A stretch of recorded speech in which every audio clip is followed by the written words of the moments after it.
Welcome everybody to Arcane Rush. If you like really fun and casual card battlers, if you like strategy on mobile and on Steam, click the link to download in the description. Also, don't forget to scan the QR code which is appearing on screen right now. Go scan it please. Thank you. In game you'll see pairing up races and creating epic combinations can lead to successes or maybe failures. We hope success. You will upgrade your stores whilst in the heat of battle to enhance your squad to get the win. And after the battle, drop into various stores to upgrade units, attach relics and prepare for the next epic battle as you climb the ranks. Thanks to Arcane Rush for sponsoring this video, and let's get into the game, shall we? Yes, it's good to welcome you back for a brand new video. This one is separated into 3 separate areas: an intro to the game, strategy when it comes to the game, and what are my personal thoughts and what I enjoyed about the game. So let's get into explaining a bit about Arcane Rush. Because we rolled that we were going to get Dwarf, Orc and Dragon, which is randomized, we can then pair this up. Now, I'm a big fan of Orcs. We're going to talk a bit more about that later on. But I can choose this, which I'm going to be doing, and go around Bold Grimtooth, as he has a passive ability. Some will have that you get to spend a coin in order to get something or attach something like a barrier, but again that's more to explain later on. But because I'm pairing Orcs with an Orc based hero, I can then give +1 damage to them. So I'm going to confirm that. And let's get into the fight. So once all people of the 16 that we're going to see, you can see in the left hand corner, we are going to start the fight. So in the shop right here front and center, there are 3 units available. You can refresh, which could see some new units that could be powerful down the line. You've got an upgrade button here, and down the line also we'll have relics, but we'll talk about that when they pop up. The first thing to note is right here with a symbol. This is an Orc symbol, so that plays into what we're going to be setting up. So I'm going to grab the Orc right there, and I know this character because what he does is he summons a clubber. So this means I'll have 2 characters on the field at one time. So I'm going to buy the character here, and then I'm going to fight. You can see the +3 right there for the attack, right there on the left hand side, has been activated by my hero, and we fight it out. And this is one of the strategies that I like to start off with. Because there are 2 characters on the field for me very early on, it's a W straight off the bat. That's nice. Several more rounds are played out until the 16 are whittled down to a final 8, which then duke it out based on how many lives that they have. But at this moment in time, we're looking to get as many trophies as possible, getting up into the top 4 to allow ourselves to go to the next round. One thing I'm going to do now is update my store, which you can see right here. And in the process, I can grab myself a relic. Symbols here do denote rogue. In the process of upgrading my store, I get a relic to choose from. In this moment, you can see here, there is an Orc-based relic, and as I'm going to be sporting mainly Orc-based heroes and units, I will be collecting that. Now I've got no coins left, so I will have to just fight. I'm probably going to lose this, which is fine because this is all about building towards future fights and trying to win. I got a draw. That's actually okay. I did get quite lucky, but what I'm going to do is refresh the store, which I'm doing right here and again. And I don't seem to get what I want, but I'm just going to grab in there. I could as well have played this a little bit better to get ×3. If I get 3 of this, you can see there's arrows pointing up on this particular unit. I'm able to transfer it into a gold character. The fight is raging on, but I did not think that I'd win this in any case. I'm more positioning myself to the further rounds and going into the final stage. So right now I have positioned again myself in a certain way that I might get a draw. I get a W. That's actually better than I thought it was.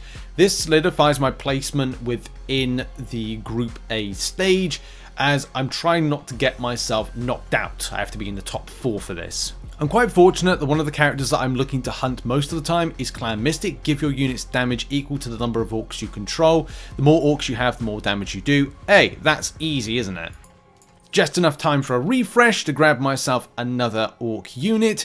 In order to position myself again for the next one, I'm trying to get an extra coin by having this particular character here, gain +1 coin next turn. This will hopefully see me into the final stages, and of course when I press fight, I need that W. Okay, quite tense here as I send my squad in. Oh, yeah, I might just make this. Come on, please. Yes, okay, good. Yep, so first of all, we're going to take up and we can see get a relic, when we take up the store in the tier. Great. Grab that. Just enough time for a cheeky little purchase, which is going to be an Axe Enthusiast, give your front row +3 damage, and then I've got to be thinking about how we position what is on the front row, and also sell some units going into further rounds. So once you finish your fight, you then go back to your home, and as you progress through the game, you have your beginner pass, which then transfers into the battle pass. You'll then work through various store people like Fiddle, Mimi Sprocket, Captain Tuck, and Gorm. All of them with a progression tree that you can unlock as you go, improving units and getting various different types of rewards. There's also various races to unlock. You can also upgrade various races and also get new relics. Battle it out in arena to see who will be the victor. And don't forget working together in a clan. So that was a quick intro of the game. Let's talk about strategy in part 2. Right, let's get into part 2 of the video. Let's talk strategy. Now, first of all, I have been given something that I'm not a huge fan of. I was hoping to focus more on orcs, but that's fine because we've got a potential dwarf pair up. So what we've got is Undead Dragon Dwarf. Now we do have right here Gloin, which is giving us a passive ability of when you play a dwarf, give it a +1 health point. The health point to the right and attack to the left. We also have for orcs, when you play an orc, give it +1 damage, but that's not really going to apply because we're going to be drawing dwarfs. I am going to focus in on bruise. Like, this is another thing that you can do with the dwarf line, is that you get a character here that has bruise, which we then can look to improve the abilities of said character. This isn't the team that I would normally go with. I will be revamping and changes as I go, but I need a 3-star store, which I'm going to do now, and as I'm so far ahead, I think I should be fine. So let's get a relic. I need to start improving my dwarfs. Here's a good team right here, Cheerers Union. That is going to be so important in a minute. Before I think about going up a new rank, I'm trying to find some characters that are going to be helpful. Okay, so I've seen this character quite a bit, and I like it in the same way that I've seen stuff with the orc line. When a dwarf takes damage, give your units +1/+2. The dwarf line seems to be quite resilient, and you can see that this is playing out quite well as they seem to be kind of keeping themselves alive. And that new dwarf that I brought in is keeping me alive, but the risk is, like, I'm not quite sure what's going to happen here with stuff. It's actually quite tight and down to the wire here. It's still 4-1, but you never know how things can twist around. But this is a good team. It's keeping me alive. This was a good setup. What I'm going to do is I am going to commit to the same team. I cycled through it and it just wasn't working out. My hand is full, which again causes a problem. So it's down to the wire. It's down to the last match, the last fight, and I'm going to see what happens. Okay, it's not looking too great, to be honest. Okay. Oh, there's a chance. They've changed their team around a little bit, I think. Oh no. It's 4-4 at the moment. Oh, it's 4-3. Come on, come on. Last one. Last one. This is the last couple of fights. Come on. Yes, I've done it. Yes! First place. That's different for me because I don't normally rock a dwarf team, but that's first place. Get in. So what things do I like about Arcane Rush? Well, I like a little bit of strategy, especially from a card battler game. Also, it's casual and fun. Like, I found myself over the recent bank holiday weekend just immersing myself in the game. I think also playing around with heroes and not being so stuck in my ways. Like, I'm very much stuck in my ways around like characters like orcs. Like, I love orc characters, but just trying to as well go, okay, well, you don't need to have a lead hero that's always associated with that. You could also play a generic way. So one of the features that I didn't mention in the strategy element, which is very important, is the lock feature. Now, what you do here is unlock the units in the shop. Okay, cool. So we're going into the store element here, and you can see those should be the ones that we locked in place. That one right there was definitely there. Now that we can afford it, we can then buy it if we didn't have enough coins to get it. So said thing right there. Next up is free things, and the game gives out a lot of free things, whether or not you go through the first chapter, second chapter, all those things you've collected, you've done it. The beginner track, the beginner pass that you get, and going on to the battle pass. Since doing a session today, I've managed to get up 32 levels on the premium pass, so there are really great opportunities to make gains. You can also improve things like relics just by simply buying some of the relic bags with some of the currency, and you do earn that through the battling. The same thing when it comes to gems and how you transfer your gems in order to get certain race shards, which are then able to unlock and upgrade as you go on. Thanks to Arcane Rush for sponsoring this video. Go and check out the game in the link in the description. I had a complete blast playing this, especially when you get some of the units that you want. Like now, I've just positioned myself so early on with some of the characters that I really like.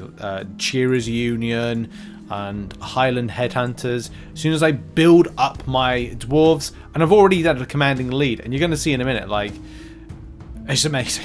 Like, I'm going to try a strat in a minute that I saw someone do recently where they go double Highland Headhunters. Okay, because on the face of it, in this particular matchup right here, like, I shouldn't survive it. Like, I really shouldn't. It doesn't look like on paper that I will do. It doesn't look like it's going to go well at all. But because of Highland Headhunters and because of the Cheerers Union, I've just kept myself alive. So I locked in Highland Headhunters right there, right?